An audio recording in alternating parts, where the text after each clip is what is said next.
जौनपुर जिले के गांव कलापुर की अजादारी। कभी है माँ में ज़मां कहते, तसव्वुर में तस्वीरे जा कहते, तसव्वुर में तस्वीरे जा। इस गांव के बीचों बीच मौजूद बरगद के इस पुराने दरख्त को अगर अल्लाह रब्बुल इज़्ज़त थोड़ी देर के लिए ज़ुबान अता कर दें तो ये दरख्त कई सदियों की तारीख को हम लोगों के सामने पेश कर देगा। यहाँ की आज़ादारी, रवादारी, ज़मींदारी और फिर यहाँ वक्त ने कैसे क्या करवटें लीं और किसकी लग्गी से उसे कब और कितने ज़ख्म लगे, सबका गवाह ये बरगद है। लेकिन अफसोस, इसने देखा और सुना तो सब कुछ है, लेकिन बयान नहीं कर सकता। इस गांव की तारीख के जानकारों का कहना है कि इस गांव को हजरत मीर कलान ने अपना मस्कन बनाया और उन्हीं के नाम से ये गांव बाद में कलापुर के नाम से जाना जाने लगा। वैसे गांव की यह आबादी का बड़ा हिस्सा अहले हुनूद है, लेकिन अहले तशय्युअ की अहमियत ज़मींदारी से पहले भी थी और आज भी उनकी तालीमी सलाहियत, खुलूस और बर्ताव ने वो अहमियत बरकरार रखी है।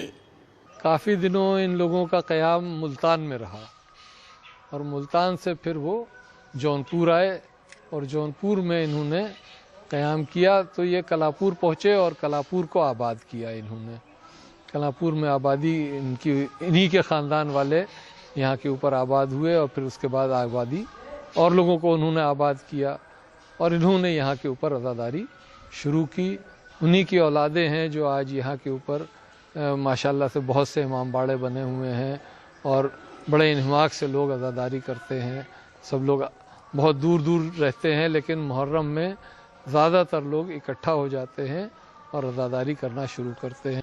गांव में अज़ादारी के सिलसिले के बारे में सैयद अकबर अली एडवोकेट कहते हैं कि ये बात पुख्ता तौर पर तो नहीं, लेकिन उन्हें जो बुजुर्गों ने बताया है उसकी बुनियाद पर बता सकते हैं। ये गांव 5 परिवारों पर आधारित है और उन्हीं परिवारों ने यहाँ इमाम बाड़े तामीर कराए। कदीम इमाम बाड़ा जो था वो हाजी हुसैन बख्श का था। उसी के आसपास या उसके कुछ ही दिनों बाद तामीर हुआ ये इमाम बाड़ा उम्मेद अली साहब का। और उम्मेद अली साहब के इमाम बाड़े के बाद तब अली हसन साहब का इमाम बाड़ा और उसी के साथ साथ यहाँ इमाम बाड़ा ये कायम हुआ अमानत अली साहब का। सैयद फजल इमाम अपने ख़ानदानी इमाम बाड़े और उसमें होने वाली अज़ादारी को कुछ इस अंदाज में बयान करते हैं। सुबह एक मजलिस होती है रोज़ 9 बजे के आसपास, 1 घंटे की, और 5 तारीख को हज़रत अब्बास की हाज़री, 7 तारीख को हज़रत कासिम की मेहदी, 8 तारीख को हज़रत अब्बास का अलम, 8 तारीख की शब को हज़रत अब्बास के अलम की वापसी के बाद रसूलुल्लाह का मिंबर लोग यहाँ भरने आते हैं। और फिर 11 तारीख को एक ज़रानी मजलिस होती है और 12 को फातिहा की मजलिस होकर हम लोग इमाम बाड़ा बढ़वा के चले जाते हैं।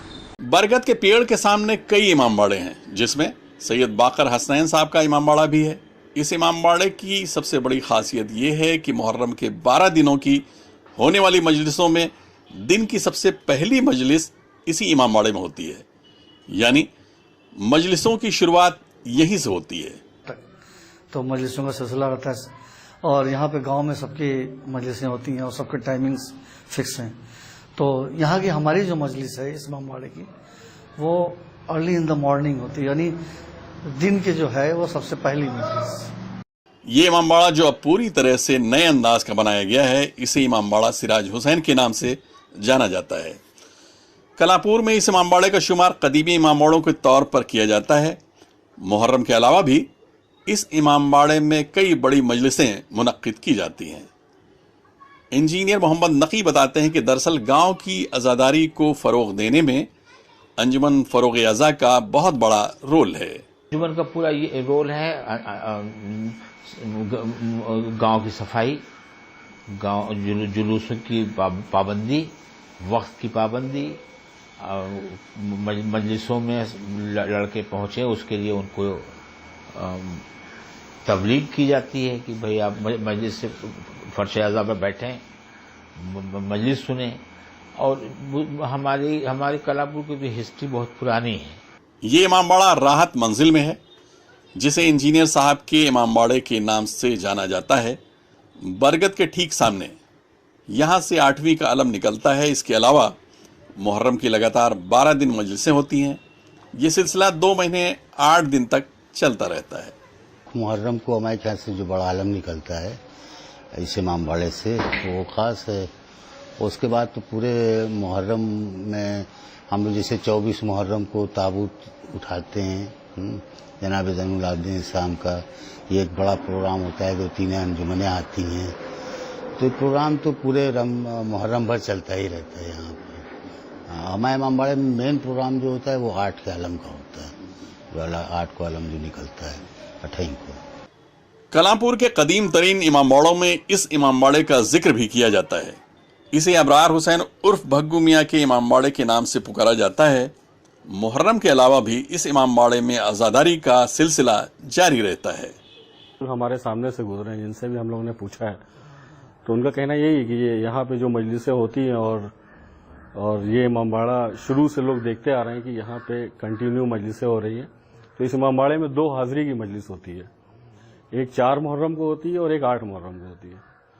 तो 4 मुहर्रम को यहाँ पे खिचड़ा खिलाया जाता है, जो गांव में और लोगों में काफ़ी पॉपुलर है कि मतलब लोग उस खिचड़े को खाने के लिए और मजलिस के लिए आते हैं। और 8 तारीख को यहाँ पे हाज़री की मजलिस होती है। और जैसा कि आप देख रहे हैं कि हर घर में जो है इस गांव में एक इमामबाड़ा ज़रूर है। मतलब ऐसा नहीं कि कोई कॉमन इमामबाड़ा और वहाँ पे मजलिस हो रही हो, हर घर के लिए एक अलग अपना एक इमामबाड़ा है। इस इमामबाड़े को अबू मोहम्मद उर्फ अबू मियाँ के नाम से या फिर शम्मू मियाँ के नाम से जाना जाता है। ये भी कदीम इमामबाड़ों में से एक है। आज़ादारी का सिलसिला यहाँ भी मुहर्रम के अलावा जारी रहता है। 6 मुहर्रम को मरहूम हुसैन मेहंदी साहब की हाज़री यहाँ पे हो रही है, जो कि अभी होती चली आ रही है, जिसमें कि कमर साहब मरसिया करते हैं, पढ़ते हैं और उनके बाद मरसिया के बाद यहाँ पे नौहे खानी होती है और बाद में फिर खाने का एहतमाम होता है, जिसमें कि सारे मोमिनीन यहाँ पे तर्क लज़्ज़ात खाने में खाने के बाद फिर औरतों के खाने हम लोग घर पे उनके वहाँ पे तकसीम करते हैं।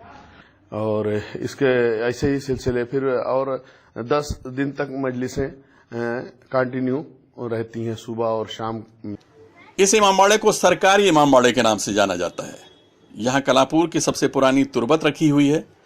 ऐसा माना जाता है कि ये तुरबत मीर कलां खुद यहाँ लेकर आए थे।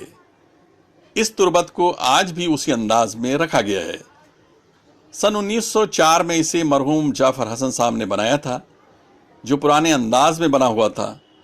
सन 1926 में मरहूम असगर हसन साहब यानी जज साहब ने इसे नए अंदाज में बनाया था और वो खुद इस इमामबाड़े में एक ख़ास अंदाज में मरसिया पढ़ते थे, जिसे आज भी लोग याद करते हैं। असगर हसन जज थे, वो हाई कोर्ट में थे जज। वो पूरे मुहर्रम में जो उन्होंने मरसिया पढ़ा उसका अपना एक अंदाज अलग था।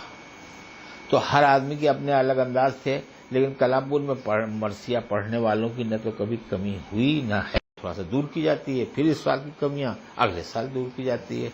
सन 1947 में जब मुल्क का बंटवारा हुआ तो दूसरे इलाकों की तरह इस गांव की भी एक बड़ी आबादी पाकिस्तान चली गई, जिसका असर यहाँ की आज़ादारी पर पड़ा। अलम, ताजिया और तुरबत उठाने के लिए लोगों की अचानक कमी हो गई।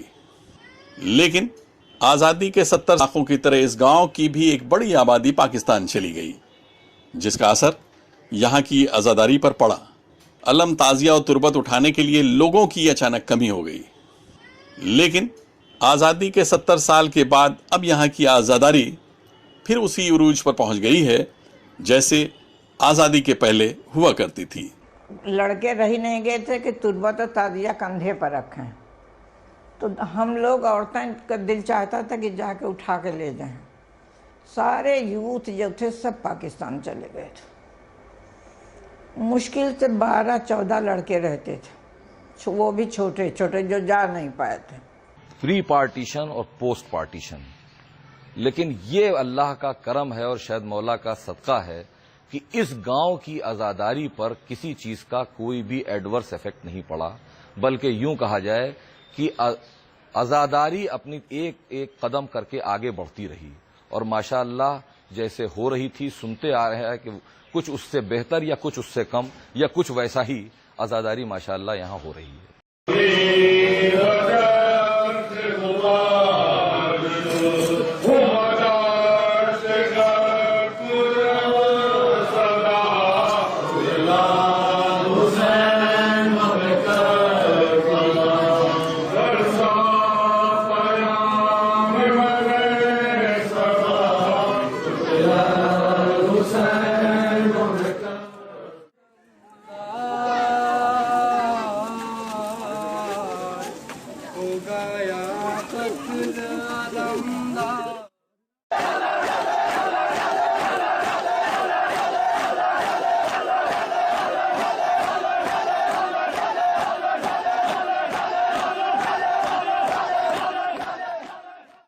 Abid Naqvi, press 9 news, Kalanpur, Jaunpur.